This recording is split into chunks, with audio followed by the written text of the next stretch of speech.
back for another episode of ChefD26 movie reviews with spoilers. Now I have a special guest with me. He is the Sultan of SWAT, the Colossus of Klaus, the King of Clash, the one and only Irish Booze Hound.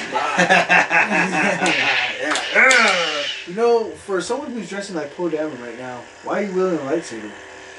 Well, Finn's not a Jedi, but he wielded a lightsaber, even though he sucked at it. But you're not dressed like Finn right now. But, well, I mean, again, I'm wielding a lightsaber. I'm not even in uniform. What is this? Mutiny.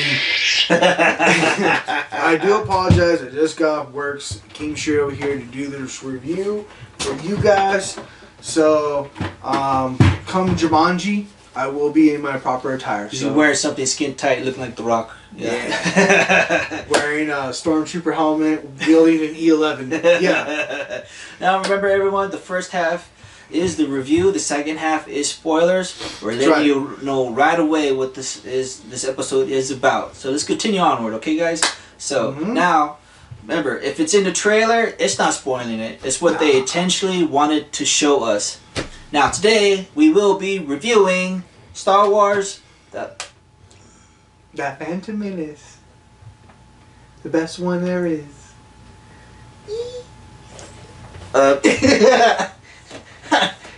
What? I'm sorry, I took his breath away again. Why Star Wars Clifton? Like, oh my god, I just got like a... Yeah, I felt it right here. Is it because Jar Jar Binks is your favorite character? Oh, that's everyone's favorite. I thought you loved Jar Jar Binks too. Was it because of Darth Maul? I love Darth Maul. No, it's because he likes Jar Jar Binks. Okay, he's Jar Jar Binks. Jar Jar Binks, yeah. Hey! He was really excited when they added those little Jar Jar Binks looking characters at the end of Return of Jedi. Okay. Can we continue on with the review? Oh, there, yeah. Captain? Sorry, go ahead. Alrighty. There have been a lot of critics giving this movie good and bad ratings. But in the end, it's really up to you, the viewer of his channel, the viewer of the Star Wars movie, on whether this movie is good or bad. Now, we can sit here until we're blue in the face. We can tell you the ins and outs of all this movie. But in the end, it's really up to you because it's your money. Do you want to go see it or don't you want to go see it? And that's why people watch these type of reviews. We're just here giving you our input compared to someone else on should you go see this movie or should you not. Now, just remember, me and Irish, we have full-time jobs. You know, we got families to take care of. We're just doing this on our spare time because, you know what, we like going and seeing good movies. We've been seeing movies, going to the movies since freaking the 80s, man. We've been going to the drive-thru. That's what, if you any millennials may even know that or not. The drive-up movie theater. Yeah. I remember it. So remember, we're doing this on our own time. We're giving this our own personal opinion, and not everybody will agree on what we have to say. Now, is this movie worth watching? Is this movie worth your hard-earned money? And the answer is yes, surprisingly. Even though there are some scenes that could have been left out, could have been left altered. We'll explain that a little bit more later in the show, in the spoiler talks. But I would say, overall, it was a really good job from everybody. Visually, it was stunning. The locations were great. I mean, this was filmed in Iceland, Ireland, and other parts of Europe. Surprisingly, it was not New Zealand. I was kind of surprised because, I mean, just from the look at the island, I was thinking that, hey, maybe could have done some of those shots in New Zealand. Who knows? But I think the reason is because Peter Jackson owns that area. That's his green screen Adventureland, you know. So if a stormtrooper walks on the set of the fucking Lord of the Rings, or if we see hobbits running through an AT-AT attack. Yeah, I think that would clearly be evident right there, people. So they're kind of like way over here, and Lord of the Rings is way over there. So, okay. Yeah. So right now, as for special effects, they were amazing. Crisp, clean, and it blended just well with the background. Just the way they made the Millennium Falcon look, the X-Wings, the TIE Fighters, the AT-AT Guerrilla Walkers, the new addition, I gotta say. We're going to explain that a little bit more in detail of what he's talking about, but yes. Yes.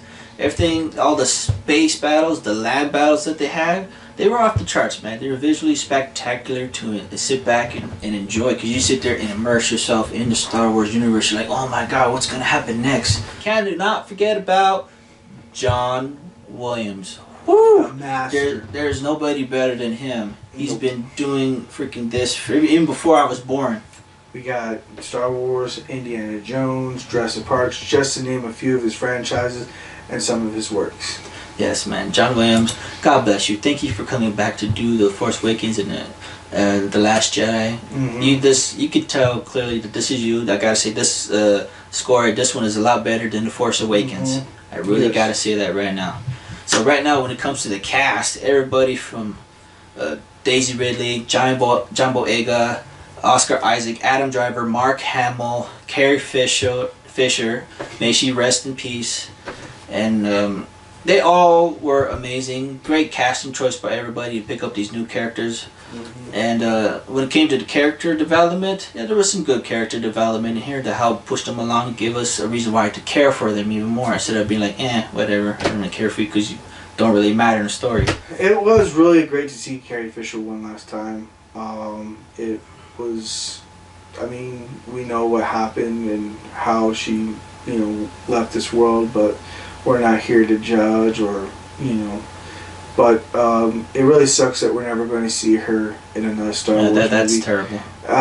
However, they could pull a Rogue One and, CGI her in a couple of scenes to help, explain what's going on better, but this is her last and final movie. She will always be remembered, not just for Star Wars, but also for her many other works as well. Like Blues Brothers. If you have not seen that, go check that out. Blues Brothers is another hilarious movie. Carrie Fisher, awesome job in that movie. She did have some really funny parts. But yeah, go check that movie out. That is worth watching. Now, Rian Johnson written and directed this Star Wars flick. He has very, very, very few movies he directed. I mean, David here did a lot of homework on who he was and some of his past works, and the only one that really stood out for us, at least, was Looper, which we gave a 3 out of 5. We did see that one in theaters. Good movie, good visuals, good sound effects. A little far-fetched towards the end with like a little too fantasy, but all in all, a lot of people remember it for Brick Wall or Brick. It was just Brick. Yeah, I didn't see that movie. That's what I heard a lot of people recognize him from, but we were kind of worried, because this guy had very little experience, never directed a Star Wars movie. But after seeing this movie, David, in your opinion, how would you say he did? I honestly think, remember, just as my own opinion, I think they probably would have got somebody with more experience in this, especially for the Star Wars franchise. You really need somebody who's really well experienced, like a Spielberg or Peter Jackson. I don't know about George Lucas. He probably put the whole movie in CGI. But after seeing this one and how it was kind of written, I think they could have done at least a little bit more better job at it. Because there were certain scenes in this movie that they could have done easily without. They could have easily filled it with other scenes. I think Abrams should have written this movie since he did produce it and then allow Rian Johnson to direct it. I just think he had a little bit too much control in this movie because, again, we'll explain this later in the show in the spoiler talk to we disliked about it. There's a lot in the spoilers that we're going to discuss, but right now just a quick review of it. Yeah. Now, the first director, of course, was, as we know, J.J. Abrams. He directed Episode 7, The Force Awakens. And we just recently found out that he's going to come back for the third and final installment of the trilogy, replacing Colin Trevorrow over some creative differences. Now, David looked online.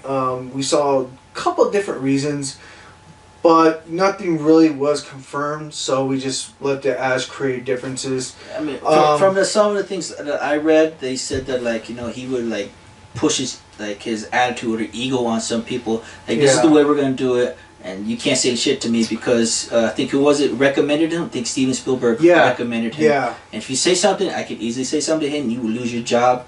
And a lot of people were complaining, I guess, from after reading this, and And one line said that not one person could be bigger than Star Wars, and that's why they decided to part ways with him. And I'm sure Steven Spielberg must have felt like embarrassed just for even I was just going to say recommending him himself. You know, so. It's a real black eye to Spielberg, but I mean Spielberg, when he recommends you, not only is it a great honor, but he deserves that same respect. You know, so if that is the reason, it's kind of really bad for him and his career that Mr. Trevorrow won't be directing this or possibly future projects. So, but I am glad to hear that Abrams is coming back. Yes, I mean, big time. He is one of, if not one of the greatest directors. He's definitely one of the greatest modern directors. I mean, he is directing both billion-dollar franchise currently, Star Wars, and then he just came back for a 4th installment of Star Trek, which we'll check out and give you the review on. That's going to be really cool because he's pairing up with Quentin Tarantino, dude! Man, Star Trek. Tarantino! Get ready for buckets of blood. Star Trek, Kill Bill, Volume 5.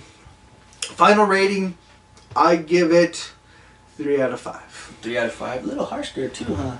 But right now, for my final rating, and just remember this is my own personal opinion, not everybody will like it. So everything from, don't get me wrong, the acting was phenomenal. Visual effects, the battle scenes, everything. To see Carrie Fisher one last time. See Poe Dameron, Rey, Mark Hamill, he was spectacular in this movie. Oh yeah. But gotta say right now, there were problems in the script and the writing. There were scenes that didn't really need to be there.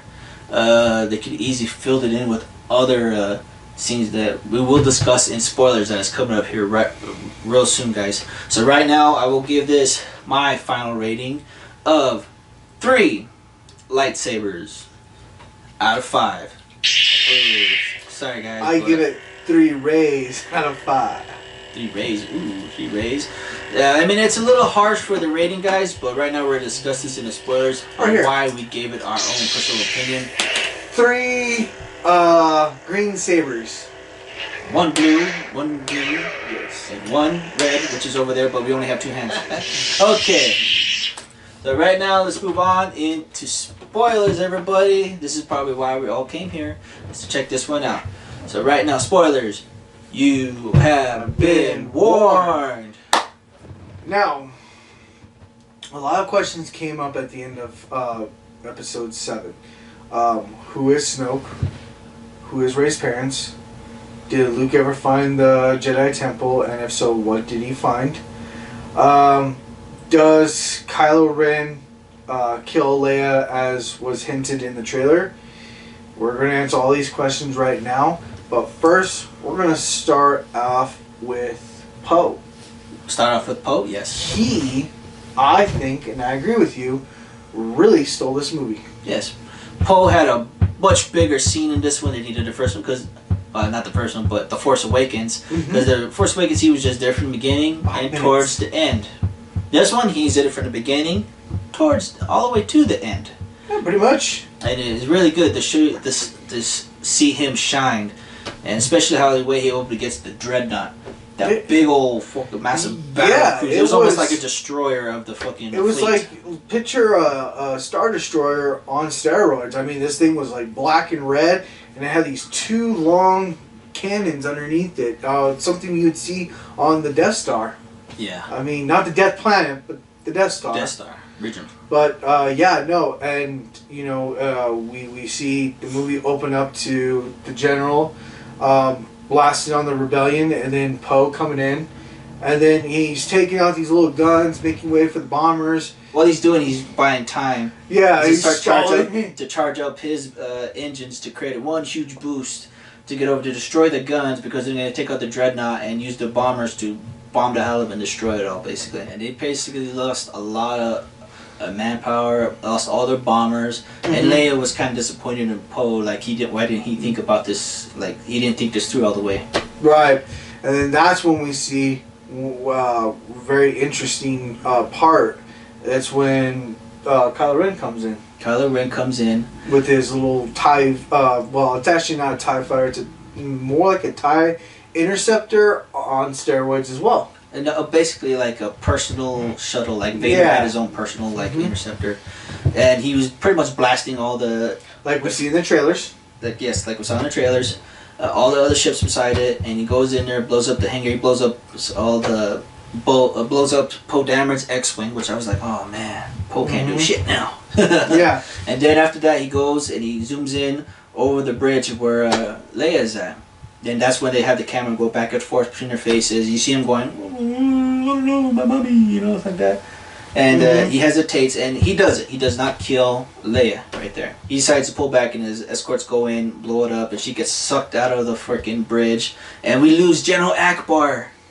We lose General Akbar, guys. That was... It's a trap! In space like that. This time it wasn't a trap. He started screaming out his way out. Yeah, like, so rest in peace, General Akbar. Yes. It was funny, because I thought that was going to be end for Leia. I really thought so. I thought, yeah, this is how they send her off, but nope. Nope. And reality is they show her float down space like, And then something really amazing happens in that scene. We see her hands start twitching like this, and then she reaches out like this, and then she uses the Force to fly all the way back to the bridge. Now in the past, we've never seen Leia use the Force. No. She uses her, senses and hears people's thoughts or what, is going on around her, but to actually use the Force... Physically use it, yeah. Like a Skywalker was just out of this world, but we'll never see her wield a lightsaber. Admiral Holden or something like that? Something weird like that, yeah. And she takes command because now that Leia is pretty much out of commission. A real jerk, in my opinion. Pain in the ass. Now, you can tell she was headstrong, and so was Poe Dameron, because Poe Dameron approached her saying, like, hey, do you have a plan? Because right now...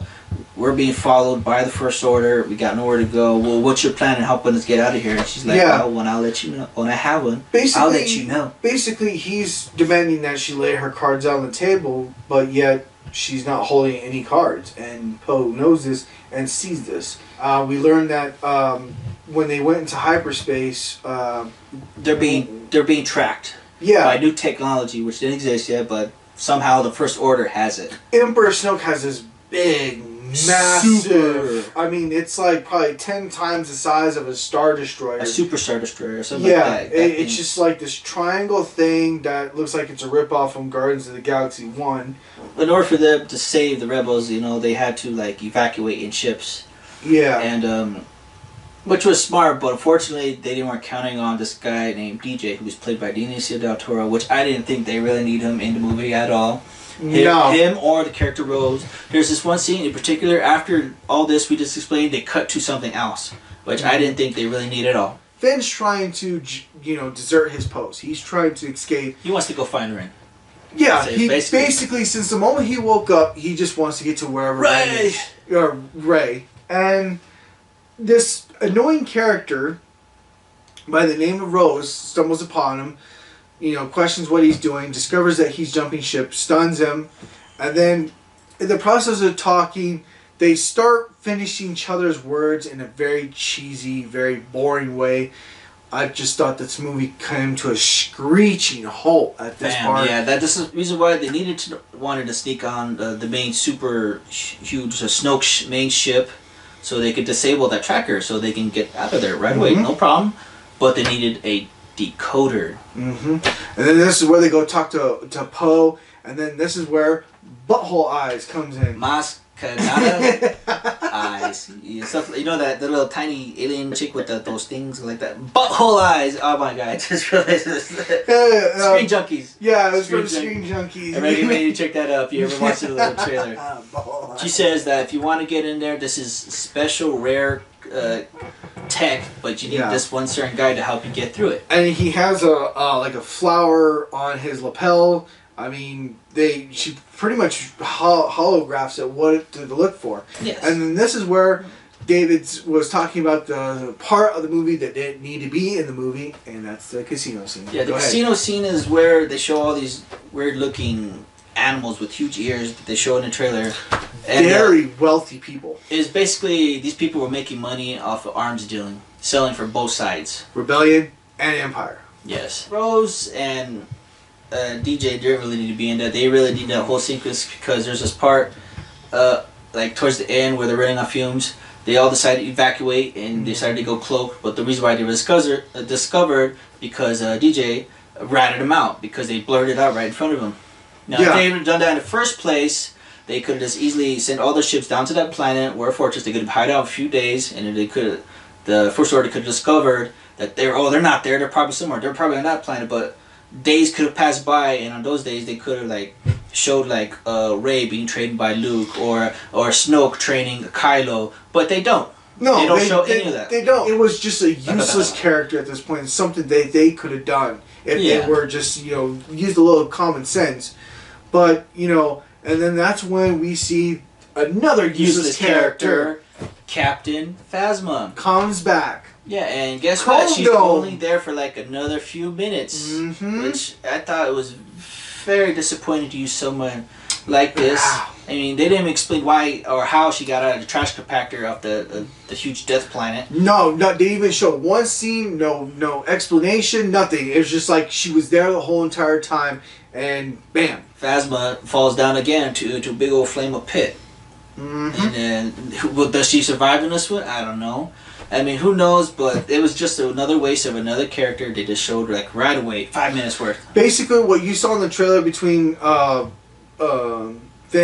and Phasma is that's it. Basically all that's there. It's like that was it. With Luke and Rey, it was a little bit different. I thought like at first he would wanna like be no, I'm not gonna train you. I tried that once before with Ben. It didn't work out so well, and now. He's just really scared at this point. Yeah, he's so afraid of the Force and what it is. Yeah, and he doesn't train her. I mean, he does show her how to reach out, but that's about it. He doesn't show her no lightsaber play or anything like that. Yeah, like that scene in the movie where he says reach out, and she has her hand on the rock, and then you see the rocks like lift up and stuff. She just gets a brief taste of it. She's telling him what she sees, what she feels, what she hears, and then it shows this odd little like dried up seaweed, and it's just like this black hole, and it has all that dead seaweed around it, and then water shoots out of it, and he's like, you saw you went straight to the dark side. You didn't even resist yourself. You didn't even try to stop yourself. I'm done. Like I was like, damn, really? Like he just right away just. And she's like, no, you're not getting out that easy. Now, I did heard that there was some kind of conflict between Rian Johnson and Mark Hamill on the direction of how they wanted to take Luke Skywalker. Now, I can honestly see why.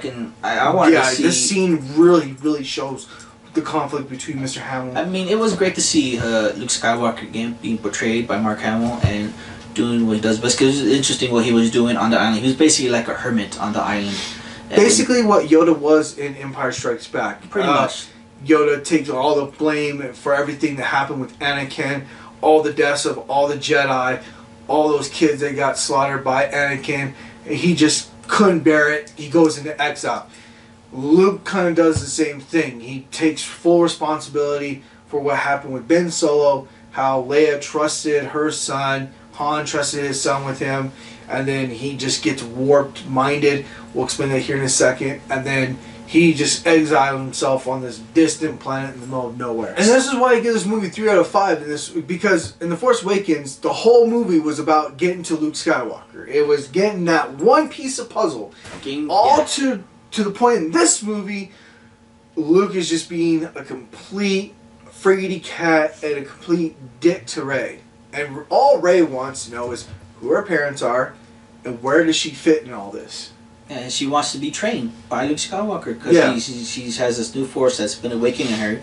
She originally has no idea how to control it, but for some reason Luke says no, and that's what I thought was kind of frustrating because throughout the movie he didn't really show her anything, and yet she was able to lift rocks, and then she was able to fight off those guards who were well trained. And she's like in the trailer you see her fighting with or she's playing with her stick on this one rock, and then she's like, you know what, I want to try it with the lightsaber. You start doing it with the lightsaber, and then in the scene you see Luke standing right there behind her watching her, like if he's actually giving her instructions. But in the movie he's really not. He's just there like, wow, she really knows how to wield a lightsaber and she's good at it. It's like, I had to be taught all this. She doesn't. It all just came to her. Yeah. I mean, without having a little montage of her being trained like Rocky It's Balboa. basically so. making everything in The Force Awakens irrelevant and creating more questions. Basically, yeah. And not answering anything. And then that's when we really see the movie go off track and really do well. When Rey goes into this hole, she's like, she's bombarded. Like, what is down there? Why did it show me this? This area doesn't really show anything at all. She just stands in front of this weird looking mirror of herself, like infinite, seeing an infinite part of herself all the way down. Every time she snapped her fingers, I can't snap my fingers, sorry. But it would show like a delayed reaction all the way down. So she walks up to this and says, "I want to see my parents."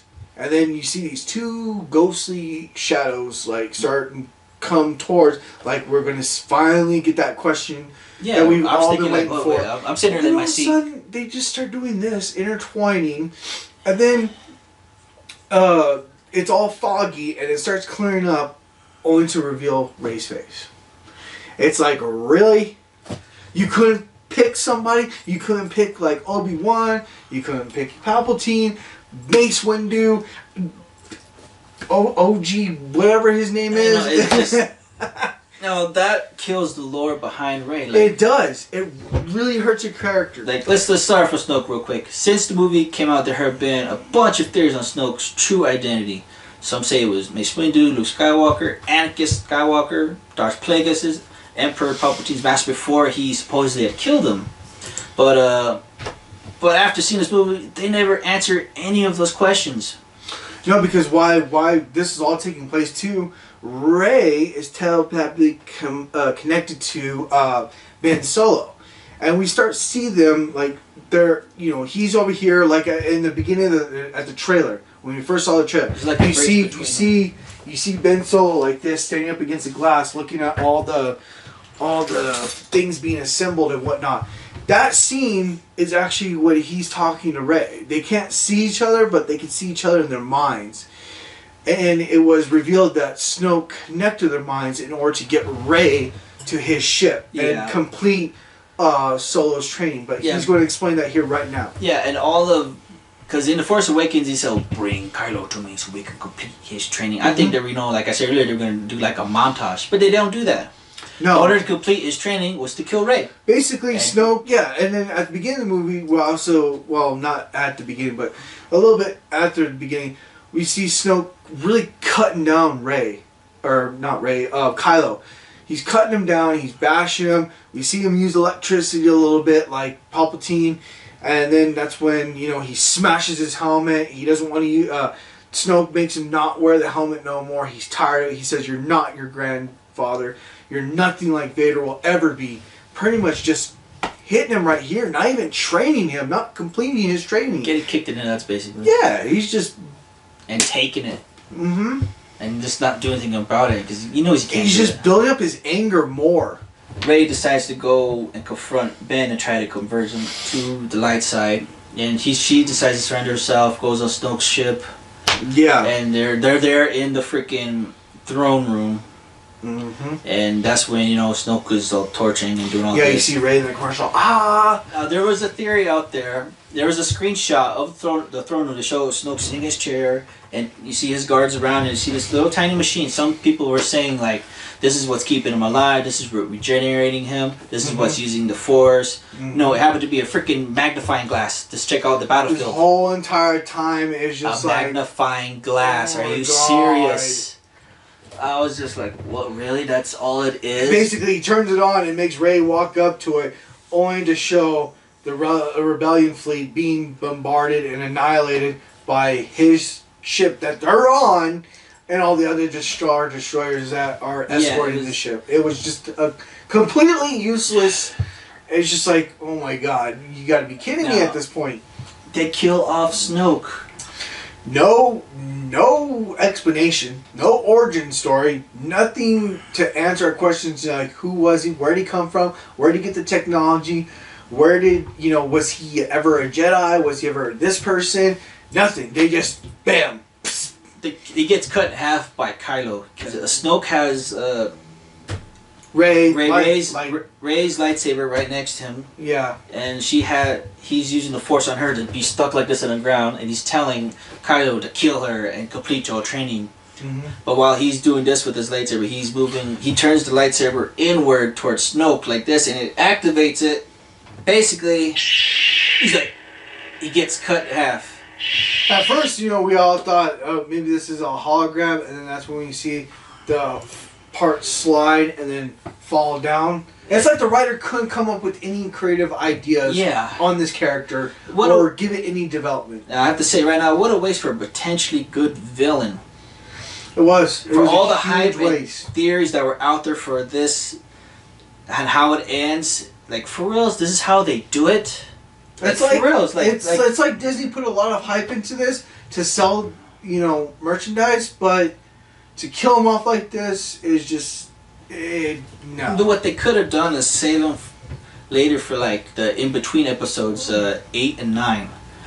Like, they could have used it, like, for Yoda origins, like how Yoda and Snoke could have probably met back in the day, could have been buddies, and then what happened was they could have, like, they started bumping heads. There could have been a badass lightsaber battle, and they could have shown how Snoke got all the scars he did probably from Yoda. Yeah, and like a flashback, like a dream. Yeah, and that would probably explain why he's been in hiding for so long. Now, in the Force Awakens, in Rey's vision, they show like the Knights of Ren, right? But in this one, The Last Jedi, they don't show them at all. No. And it explains how Luke and says that Kylo left with a handful of his students. Yeah, which were the Knights of Ren. He kills some, and then he takes some with him, which were the Knights of Ren. But they don't show them at all in this movie whatsoever. No. I was thinking like, wow, we're gonna actually see more of the Force users in this one. There's gonna be something happening. So we don't even know if Kylo killed him. We don't know if they just decide, you know what, you're a dick. We don't want nothing to do with you. It created so many more. Here's my 2-week notice. Give me a paycheck. It just created so many unanswered questions. It's just. And they even say who Rey's parents are, which I really don't buy. But if this is true, then all the lore is gone from all the questions and everything. I mean, it just felt a dead stop. Like, Kylo says your parents are just junkers. They sold you for like. Basically, he's the one that gives her more explanation on who her parents were. Though we never see them, we get more understanding. And they're buried in a mass grave somewhere on Jakku. But if that is true, then there's no point of saying like, oh man, is she a Solo? Is she a Skywalker? Is she a Kenobi? A Palpatine? Is she any of these? But no, she's just a nobody. I just think that we should have known who Rey's parents are at this point in the movie. This point. But it really, like you just said, it really hurts the lore not knowing where Snoke came from, who he was, not knowing Rey's parents, not who they are, not knowing if or how, Kylo Ren got as good as he is, or, it really doesn't explain nothing. And it really hurts this movie, and that's why we gave it such a low rating. But there was a lot of scenes they could have cut, like the casino scene. They could at least cut out that part. They could have cut out all those endangered animals, the slavery, the political scene, all that shit between selling arms to both sides. They could have saved lots of money at that time. They could have added in the part where they showed, Luke Skywalker, I'm going to train you, Rey. We're going to get you strong on the Force. And they could have showed Snoke training Kylo being strong for it. Like little montages I was speaking about earlier. That would have been super great. That's when Luke gets mad and wants to burn this tree and all the Jedi texts in it. He gets just fed up with it and fed up with the Force. He's done. He just wants to die and just forget about ever being a Jedi. He wants to go back to at the beginning of the New Hope where he's just a little boy tinkering on robots and working as a He wanted to go to the station to get some power converters. Yeah, you know what I'm saying? Exactly. So that's when we see the biggest Easter egg of the movie. The biggest, we see Yoda! The Grand Master Yoda. Yep. Comes back. And it was great to see Yoda it come back. I mean, we had to see somebody come back. Either if it was Obi-Wan or Yoda, I would have been happy either way. But we saw him. And he says to Luke, it's okay to, we do fail. We have, it's for our students to learn through our mistakes and we get better at it. And to keep hope and always keep going forward. And that's when Yoda calls down the Force, which is cool because he calls down a lightning strike to hit the tree, burns everything in it. He's sitting there. Yeah, then Luke's going in there and trying to get the books out, but it's too late now, and it's kind of like a scene from Thor when he's with Odin, and he's like, "What about my hammer? I need my hammer." And Odin says, "Well, are you the god of hammers, or are you the god of thunder? Because I thought you were the god of thunder." The hammer was just a way for you to channel your powers, and it's the same with Yoda. What he's explaining to Luke, you don't need the books to be a Jedi or to teach the Force. Rey already knows this. He pretty much tells Rey she's already at the point where she's a Jedi. She just needs that tutelage to go to the next transition, to the next step, if you will. And that's what he's telling him. You don't need these books. These books were just written, for, someone who's a novice. You're the Grandmaster Skywalker. She's a Jedi.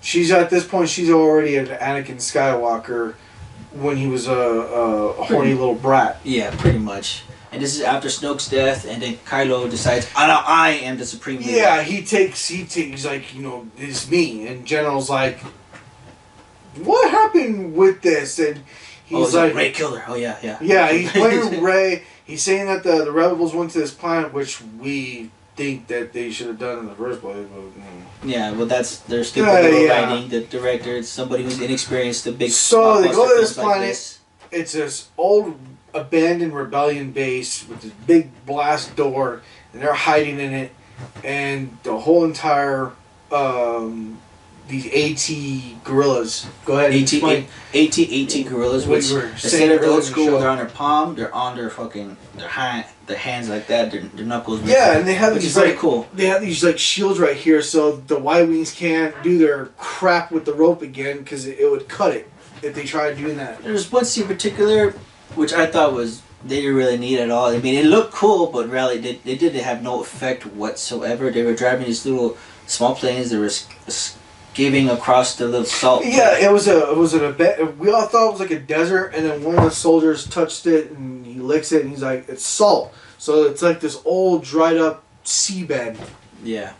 And they bring out these little planes that brings up the fucking dust. Rust buckets. Yes, and those things were useless. They didn't even do anything. There was no offensive countermeasures whatsoever besides to get shot down. Yep. And their weapons were useless. They didn't even really shoot anything. They didn't even shoot. They just went out there and died. They were getting picked off by TIE fighters. Yeah, and then the Imperial Walkers too were picking them off. I was like, what was the point of this? Yeah. And then one point, they brought down this big old massive weapon. It was like a miniaturized Death Star destroyer. The laser shot. The door is already wide open, and then who comes to save them? Luke Skywalker. And he goes out there and confronts Kylo and the General, and the whole, what's left of the First Order is all right there. And Kylo gives the order, fire every single gun we have at him. And then he does. All the fucking AT-ATs fire, all the shit. The ground is just lifting up like a fucking huge explosion. Mm-hmm. And General Hux is like, that's enough, dude, come on. It's like, no, keep firing! Yeah, and then, overkill. And then he stops, and Hux looks at him like, do you think we got him? I was like, yeah. And I was just like, wow. And then, of course, Luke appears out of there. We're like, wow, that's pretty cool. And Luke goes... Yeah, and then Kylo's like, I'm going to go down there. I'm going to fight him. I thought it was going to be a cool one-on-one lightsaber duel. Yeah, me too. But, I mean, they were talking to each other. I'm going to kill you. That would be the end of the Jedi. That would be the end of the rebellion, and this war is over. And Luke says, no, you're wrong about the entire sentence. Mm-hmm. I will not be the last of the Jedi. The rebellion will survive, and this war has only begun. Turns off his lightsaber. He lets Kylo go like that, strike him down. But here's the catch, though. He didn't die. What was up with this? And he turned back down, wait a minute, what was up with this? Poking him again, cow prod. And you realize it's just a hologram. Luke is still on the island. They show Luke on his island, hovering above a rock, meditating, and then you know he looks into the sun. Luke just fades into like this ash, and then you just see his coat just kind of. Yeah, because they show him staring off into two suns, like a little tribute to A New Hope, like how he first started. Yeah. And then he disappeared. They show his robes just flow off. I was thinking, wow, he died. Yep, they killed Luke Skywalker. Like I was thinking, like why would they do that? Like why? So we kill Snoke. We kill Luke Skywalker. We don't show Rey's parents. We don't complete Kylo Ren's training. We don't show the Kylo's apprentices. No, the Knights of Ren. They don't show that. It's just one big clusterfuck at this point. I hate to say it like that. But I mean, it just the Resistance pretty much got down to a handful. I mean, what went on from a huge cruiser fit all into the freaking Millennium Falcon. There's pretty much like what 10, 20 people on board. Yeah, and that was it. There's a lot of scenes that we've not talked about in this review. And that's okay because those scenes are good scenes. I mean, we talk more about the bad than we did about the good. We're just like showing you why we give it such a low rating. But also too, there are some other things that we haven't addressed, but that's okay. I mean, we got to keep it kind of to a minimum. But in conclusion, the movie, as David said, can have been better written, better directed. A lot of lack in the character development portion of this movie. So J.J. Abrams has his hand full with the next episode. It has to be at least 3 hours because everything has to be answered. Otherwise, we're just going to have one shit trilogy like we did in the previous episodes 1, 2, and 3. He's got a huge mess to clean up. If there's any other Star Wars movies out there that you like Star Wars Rebels, this is very good. This is very good. This is like episode and a quarter. Yes. Episode 3 and a quarter, I mean. Yes, I recommend you start collecting this. This is canon. This is canon, guys. Yeah, episode or Star Wars Rogue would be like episode 3 and 2/3. But yeah, this is worth checking out. Also, don't forget the Clone Wars TV series as well, guys. This is the movie, but the TV series is good. Darth Maul. Darth Maul, and it shows you what happens to Darth Maul. He's resurrected. So very awesome. Very awesome. Very awesome. But yes, let us know down in the comment section. What's your favorite Star Wars movie? Do you think that this movie deserved a better rating, or do you think it deserved a lot lower? Do you agree with us? Do you disagree with us? Yeah. But in the comments, just let us know what is your favorite Star Wars movie. What is your least favorite Star Wars movie? What is your favorite line from Star Wars movie? It could be, I am your father. Or it could be Nisa Jar Jar Binks, you don't know. Yeah, don't forget to like and subscribe to this guy's channel. But yeah, like I said, we do have full-time jobs, so we're trying to get more and more reviews out to you. We're trying to be more professional about this. Yeah. And it is tough because it does take a lot of time and hours just to edit and come up with scripts with this, guys. But yes, we're going to go check out Jumanji. If the review might not come out the day, the movie, or the next day, but we're trying to get to you as soon as possible. The movie comes out on Wednesday. Both me and him work on Wednesdays, so we'll try to have it ready for you that weekend. Yeah. But thank you for watching this show. Yes, thanks again, everybody, for all your support. Everybody subscribe to my channel. I thank you so very much. Let's try to get up to about 500 subscribers with this one. And right now, we're going to conclude it right there. Anything else you want to add? Are you good on No. that one? We're good? Okay, everybody. We'll see you again next time. This is ChefD26. This is Irish Booshand. We'll see you again on ChefD26 movie reviews, spoilers. Don't drink and drive. Don't drink and drive. All right.